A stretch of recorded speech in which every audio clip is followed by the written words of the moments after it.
el país había pasado por tres fenómenos sociales, ¿no? La cultura chicha, la cultura combi, la cultura Mercedes-Benz.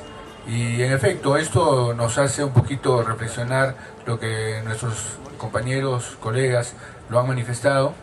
La cultura chicha se identifica más o menos en la década del 80, donde se profundiza la migración del campo hacia las grandes ciudades. Y en efecto, cuando llegan hacia las grandes ciudades, tratan de incorporarse a un nuevo modo de vida. Y esos migrantes, entrando a los centros educativos, centros de trabajo, evidentemente tenían un acento especial o no pronunciaban bien el castellano por sus mismos orígenes lingüísticos, y entonces era el hazmerreír de todos. Inclusive en la televisión, si ustedes recuerdan, teníamos programas de televisión donde había un cómico que se burlaba además del otro de la forma como hablaba. En los colegios, en los centros educativos, siempre también hacían mofa. Y un primer rasgo que se da en esta cultura chicha es la falta de respeto. Por otro lado, estas personas inmigrantes hacia las grandes ciudades nunca quieren reconocer de dónde son. Y dicen, pues, yo soy lemeño, yo soy arequipeño, ¿no es cierto? Y el tema es negar su identidad. Y empieza a darse ese primer rasgo de perder la identidad. Falta de respeto, pérdida de identidad, y por otro lado se genera progresivamente una violencia, la violencia terrorista, la violencia social. Por lo tanto, también otro rasgo de la cultura chicha es el inicio de la violencia. Esto es década del 80, en la década del 90 entramos a la cultura combi, donde en efecto se liberaliza la economía, donde se permite, por analogía evidentemente, que se importen libremente los vehículos, se importa evidentemente chatarra, y como a su vez se daba el cambio de una economía controlista a una economía liberal, todo el mundo, bueno, el Estado generaba empleo hasta 1900, finales del 80, inicios del 90, se da el despido masivo con incentivos, y todos estos nuevos desempleados buscan fuentes de trabajo incursionando justamente en el transporte. Y de ahí el hecho que viene de decir que es la cultura combi. ¿En qué consiste? De que la falta de respeto se profundiza, sale el tema de la corrupción, empieza, digamos, a nacer para luego profundizarse en el tiempo, en el sentido de que las combis salen a las calles, todos quieren ganar plata, al fondo hay sitio, ¿no es cierto? Y entonces empujan a las personas, realmente rellenan las combis como enlatados, bajan en la esquina, un poco más los botan por la ventana. Entonces, la pérdida de respeto, la falta de identidad, ¿no es cierto?, la corrupción, la combi se pasa el semáforo rojo, a la vuelta de la esquina están arreglando, también la corrupción, como decía, se comienza a manifestar con mayor profundidad. Entonces, la pérdida de valores se generaliza el año 90, en la década del 90. Entramos a la década del 2000, donde empieza el nacimiento de la cultura Mercedes-Benz. En la cultura Mercedes-Benz se caracteriza porque la economía ya comienza a crecer y a tener un poco más de solidez, y la distribución del ingreso comienza a expandirse, a ver un rebalse económico, porque es esperar ese rebalse económico, y entonces la gente comienza a tener plata. Ya se habla de los crecimientos económicos que les he mostrado en Arequipa, a nivel nacional, etcétera, etcétera. Y la gente, cuando comienza a tener dinero, ¿en qué gasta? Quiere ser bonito, ¿no es cierto? Entonces comienzan con sus operaciones de liposucción, la nariz respingada, quieren ser bonitos, la loción, ¿no es cierto?, los gimnasios. Y si comenzamos a ubicarnos un poco y miramos a nuestro alrededor, vivimos, ¿no es cierto?, en efecto en una cultura Mercedes-Benz, pero no nos hemos dado cuenta que hemos perdido valores. Entonces, evidentemente, ¿estamos aquí para qué? ¿Para criticar, para llorar? No, creo que también deberíamos reflexionar en que si queremos un cambio, tiene que ser recuperando los valores. Y esa recuperación de valores parte a partir de cada uno de nosotros. Creo que si cada uno de nosotros tratamos de recuperar, buscar una identidad, como también hemos coincidido, sin habernos puesto de acuerdo, hemos coincidido de que nos falta tener una identidad, nos falta respetar a los demás. Muchas veces, si yo voy a comprar el pan, y por ahí veo un niño que está comprando el pan, viene un adulto y se pone delante de él, o si no viene una persona y quiere ser el primero en ser atendido. Entonces, ¿dónde está el respeto? Y eso viene ya de décadas, es parte de la cultura chicha, parte de la cultura combi. Entonces creo yo que si queremos lograr un cambio, tiene que empezar por nosotros mismos, y creo que podremos también tener la fuerza suficiente para juntarnos y protestar cuando la economía la conducen no de forma adecuada, ¿no es cierto?, dentro de unas normas de moral, sobre todo. En el contexto nacional, y ahí están los datos para demostrarlo, Arequipa es una de las regiones, es una de las ciudades o departamentos que tiene uno de los mejores indicadores, ¿no? Oficialmente, y estos son datos que se puede corroborar con el último informe del INEI de hace un par de meses. Por ejemplo, el índice de pobreza en nuestra ciudad es 25,8, ¿no? Oficialmente los niveles de desigualdad también se han reducido. Somos una de las regiones, pues, donde, por ejemplo, se están haciendo logros, están avanzando en logros educativos, etcétera. Existen problemas, existen, pero también hay que reconocer que hemos avanzado, ¿no? Y somos una ciudad que prácticamente está repuntando frente al resto del conjunto de ciudades, y específicamente del sur, ¿no? Hace 3 años, como yo he calificado, Arequipa vive experimentando una revolución urbana y comercial. Bueno, es eso, simplemente. Claro, hay que profundizar para ver cuáles son los otros problemas que conlleva eso, pero creo que hay que tener también una visión optimista al respecto. Ya que estamos hablando sobre cómo llegamos al bicentenario, he sido crítico frente a este plan, y obviamente nuestros políticos no van a hacer ninguna evaluación sobre esto, y mucho menos responder cuánto se ha gastado sin haber hecho nada. Hay otro plan que acabo de señalar cuál es la visión que se tiene, pero también hay que articularlo a un plan mucho mayor, el plan bicentenario de nuestro país, porque Arequipa no es la única que llega al bicentenario.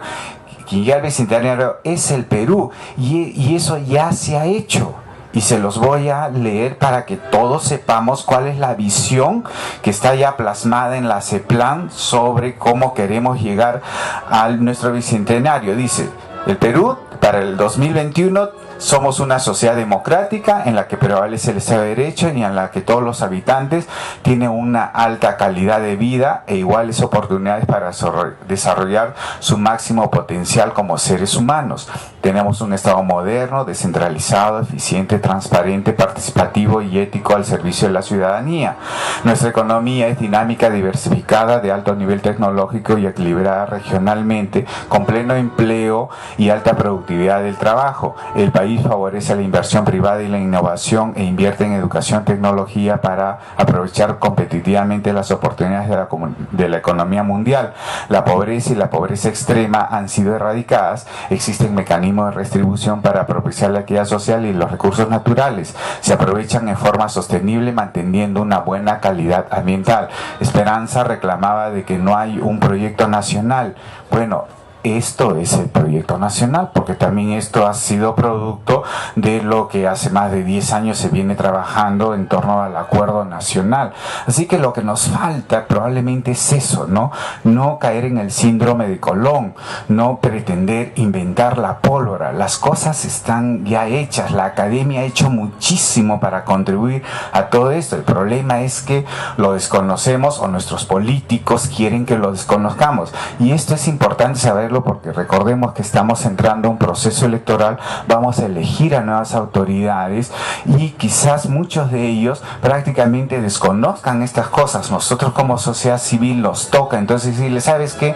No queremos que nos inventes la pólvora, no hagas nuevos diagnósticos u ocupes tus 4 o 3 años tratando de descubrir. No, ya las cosas están hechas, está este plan, esta visión compartida, ya está lo que el gobierno regional va a heredar al próximo gobierno regional que se elija el próximo año, y lo que nos falta es eso, continuidad, solidez, para tener una visión compartida, ¿no? Para que efectivamente en el 2021, en nuestros bicentenarios, logremos la región y el país que todos queremos. Muchas gracias. Me refiero a los documentos y a los escritos, me refiero a la realidad, a la esencia de la persona que se manifiesta en sus prácticas. A eso me refiero, José Luis, y yo creo que podemos ver al país que va yendo de tumbo en tumbo y en la práctica no hay proyecto. ¿Por qué? Porque no nos sentimos identificados, no sabemos lo que somos. Es un reto real,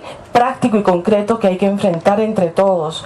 Pero yo quisiera aprovechar estos minutos para recapacitar en el tema de la importancia de la educación y su trascendencia, ¿no? La educación realmente es el espacio donde se consolidan modelos sociales, es el espacio donde se puede revolucionar toda una sociedad, es el espacio donde podemos tener la oportunidad de realizarnos a plenitud. Esa es la educación, ¿no? Y en realidad, hasta la fecha, de la experiencia que yo voy teniendo en estos últimos años, pues yo veo que sigue siendo el espacio de consolidación de modelos foráneos. Y tanto así que la educación memorista, frontal, limitada a currículas que también en gran parte responden a la llamada globalización, que tiende a confundir más que a enfocarnos, bueno, sigue vigente, es la que predomina, ¿no? Por otro lado tenemos con datos muy concretos, ¿no?, que hay una desarticulación en lo que se refiere a lo que es educar en un colegio, lo que es educar en la casa y lo que es educar en la sociedad a través de los medios, etc. Hay una confusión. Muchos de nosotros entendemos que la educación está para el colegio y la universidad, pero la educación viene también, es en la escuela del hogar donde fundamentalmente se establecen los cimientos y se recrea o se construye o destruye en la interacción con el medio, en los contextos. ¿Y qué hay de eso? Una gran pobreza. O sea, los indicadores que miden el desarrollo, ¿quién los pone? Son indicadores globales, son indicadores que también responden a un modelo internacional de sociedad fundamentalmente neoliberal. Entonces yo reclamo con ilusión, con esperanza, que en esta época de espera o de caminar hacia los 200 años de la República, realmente construyamos República. Y la única manera de hacerlo es quitándonos las vendas de los ojos, quitándonos cuadrados mentales, rompiendo las barreras que nos han impuesto desde la conquista para pensar que el desarrollo va por una mejor economía, va porque el chorreo sea cada vez mayor. Yo no creo en eso. Creo que nos merecemos ser auténticamente peruanos, arraigados a nuestra tierra, defensores de lo nuestro, creadores de algo nuevo, inédito, propio. Y quisiera que ese sea el espíritu de estos años hacia la celebración de los 200 años. Yo quiero partir de un juego metafórico importantísimo. En el problema de la alienación, ¿qué sucede en la alienación? Si el orden se trastoca, si la situación se torna prácticamente insostenible, si se han destruido estos valores o están en destrucción de estos valores, ¿qué es lo que queda? Romper esa alienación, salir en una búsqueda hacia una restauración de los valores, hacia una reintegración del orden. Pero lo que sucede es que en el terreno épico siempre hay un héroe. El héroe que de alguna manera nos ha transmitido también esta sociedad burguesa contemporánea a base de esta situación del individualismo. Entonces no podemos volver a jugar en este caso a esa situación. Yo quiero partir de otra frase de un filósofo que dijo: yo soy optimistamente pesimista. Y yo creo que de alguna manera eso que nos indica que al no poder nosotros erigirnos en estos héroes personales, lo que tenemos que buscar es el espíritu colectivo.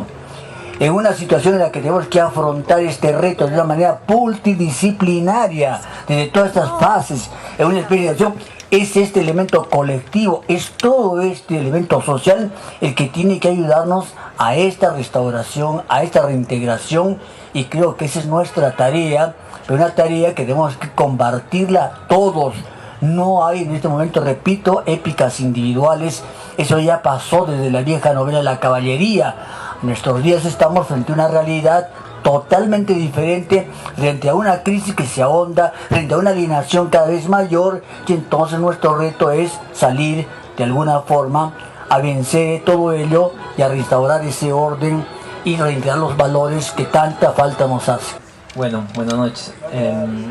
Me parece muy interesante las exposiciones, y la pregunta que me hacía era si, la doctora Esperanza Medina hablaba de la identidad, buscar esa identidad peruana, pero me preguntaba cómo encontrar esa identidad peruana si somos tan diversos, tenemos tantas culturas, tantas características diferentes. ¿Cómo lo logramos? ¿Qué hacemos? Esa sería mi pregunta. Sí, la pregunta es pertinente, la respuesta es difícil, pero más que ir a la especificidad de la identidad, es encontrar nuestra identidad como pueblo, ¿no? Como pueblo que busca un horizonte nuevo, mejor. Desde el ser indio, desde el ser mestizo, desde el hablar quechua o castellano, ¿no? Pero yo creo que sí, como ciudadanos que vivimos y que conocemos de nuestra historia y que vemos el desarrollo y sus costos y sus beneficios, podemos imaginarnos un modelo de sociedad que nos haga plenos, que nos haga humanos, y de eso se trata, ¿no? Sin negar la diversidad puede haber identidad, pero eso es precisamente lo que no hay, me parece, ¿no? El decir que vamos a hacer de acuerdo a la visión planteada, bueno, ayuda, ¿no? No hay que desmerecerlo, ayuda, pero yo no creo que por ahí vaya la construcción de identidad. Para construir bases en ese sentido de encontrar nuestra identidad, comparto con el doctor Tito, tenemos que ser más comunidad, tenemos que ser más colectivo y hacer cosas juntos. En el hacer nos vamos descubriendo cómo somos, pero justo para eso está pues el impedimento creciente del individualismo. Cada vez somos menos colectivo, menos comunidad, y es peor, cada vez somos menos humanos, porque la sociedad nos está deshumanizando. Yo creo que ahí tenemos un panorama de cosas que hay que enfrentar y de cosas que hay que hacer para dar pasos en construir identidad. Lo que dice la doctora Esperanza Medina me causa enorme preocupación, porque su manera de razonar me parece muy lamentable, ¿no? Porque ella está pretendiendo regresar al incanato, ¿no? Cuando estamos en un mundo globalizado, mientras que el Perú se conecta más con la globalización, cuando Arequipa, ¿no es cierto?, en los últimos 10 años se ha conectado mucho más a la globalización, y como consecuencia de eso ha traído desarrollo, ha traído mejoras en varios aspectos, ¿no? Incluso en la educación, la reducción de la pobreza. Arequipa está mucho más conectada con el mundo de la ciencia, de la tecnología. Cada vez hay más ciudadanos, más jóvenes que ya tienen un espíritu de emprendedor, ¿no es cierto?, como una manera de salir de ese pesimismo, que es lo que quiere aquí plasmar la doctora, ¿no? O sea, en medio de ese pesimismo yo creo que estamos en un mundo más optimista, mucho más proactivo. Yo creo que las nuevas generaciones de arequipeños están con esa mentalidad, ¿no? Y en el caso de identidad, pues yo pienso que el proceso de identidad para mí está resuelto, Como dice el amigo que acaba de decir, somos un país pluricultural, somos un país intercultural, y por lo tanto ya ahí el tema está ahí zanjado. Buscar la identidad en medio de la diversidad, no sé hasta qué punto eso puede, digamos, tratar de ser un tema de agenda para 2021, ¿no? Cuando hay otros temas en agenda mucho más importantes, como alcanzar el desarrollo pleno de nuestro país y que Arequipa sea pues una ciudad mucho más atractiva hacia el mundo, ¿no? No podemos tampoco caer en la tentación del desarrollismo. Atención, está bien, siempre hemos tratado de ser universales, pero nosotros le da una cosa muy importante, y yo creo que todavía María decía vigente. Tenemos que empezar por lo nacional, y solo a partir de eso nacional podemos inventar la universal, sin tener que depender de todo ello y caer víctimas de esa alienación que he dicho yo. Por lo tanto, este reto es un reto que se planteó siempre, que seguirá planteándose mientras no entendamos nosotros en nuestro contexto, en nuestra realidad, qué es lo que somos y hacia dónde queremos ir. Mientras no sepamos eso, estaremos, pues, como dice la doctora Esperanza, dando tumbos. Yo pienso que tenemos que ser, de alguna manera, realistas, pero realistas, ¿no? No sé si me permite también una metáfora que no es mía, sino del Che Guevara. Tenemos que ser realistas, pidamos lo imposible. Me parece excelente la posición de la doctora Esperanza Medina, que yo tengo el gusto de conocerla, porque entendemos y creemos que lamentablemente los problemas que tenemos a nivel nacional desde hace ya casi 180 y tantos años, que vamos al bicentenario, no se han podido resolver justamente porque no tenemos pues una identidad propia y justamente porque el sistema en el que vivimos está totalmente equivocado y no es aplicable a nuestra realidad.